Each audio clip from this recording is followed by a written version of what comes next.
Could you kind of talk about like why humans are unaware of body language and the signals it sends to people? Right, so a puzzle all through our book is going to be, why don't people know about these hidden motives? So you might think, well, okay, it makes some sense to have some hidden motives and makes some sense to not always be honest and open about it, but why don't you even know about your motives? And that's, brought up with body language because we all from birth communicate with body language. We're very articulate with it and experienced, but we never explicitly learn it in school. We spend a lot of time in school learning explicitly how to write essays and give speeches or things, but we don't spend any time in school learning about body language. And in fact, most people are somewhat unaware that they are communicating anything through body language. And in fact, they will deny what you will claim they are communicating with body language. So if you look at two things we see people communicating with body language, you can understand it a little better. One of the things people communicate is flirting. They indirectly show an interest in other people, and even if they're not supposed to, even if they are officially not in the market, they may still flirt. And so they do it in such a way that they are even not aware of it, or they have a deniability about it. They were just being friendly, and therefore flirting is something we communicate with our body language that we don't admit. Another thing we do with our body language is what's called status moves. So like any two people interacting, say walking next to each other or talking face to face, they will make a bunch of choices in their body language and in their voice and their tone and their rhythm of their speech that are choices that represent a relative status between these two people. So for example, one of them will set the tone, the pace of walking, and the other will follow their pace. Or one will look directly and the other will look away. Or one will interrupt the other.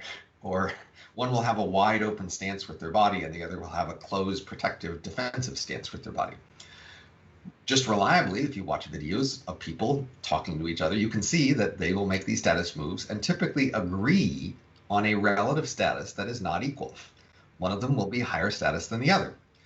And an awkward conversation is where they don't agree. Most conversations aren't awkward, but sometimes they might not agree on a relative status, and then it doesn't work. It doesn't flow.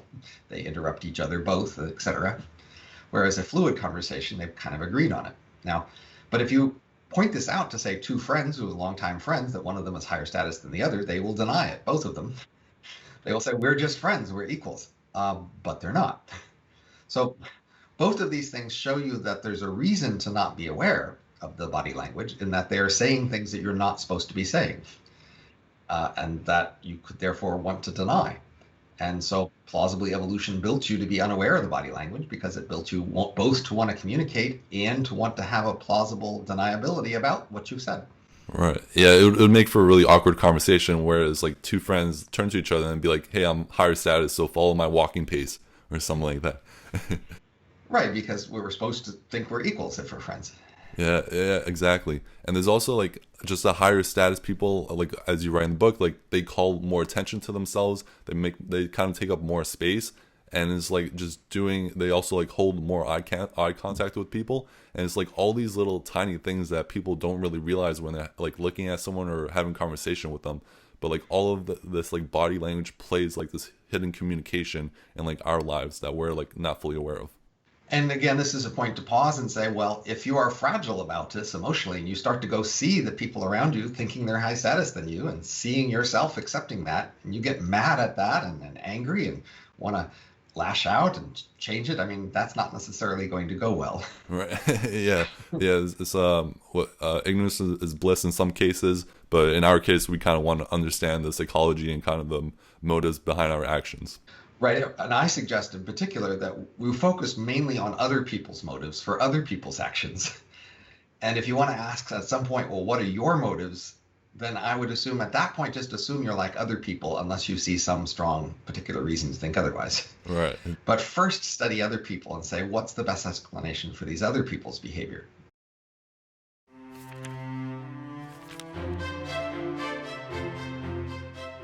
Hey everyone, I hope you enjoyed this episode of The Reader's Journey. You can learn more about what was covered in today's podcast in the show notes below. If you enjoyed this podcast, the best way you can support it is by subscribing and leaving a positive review.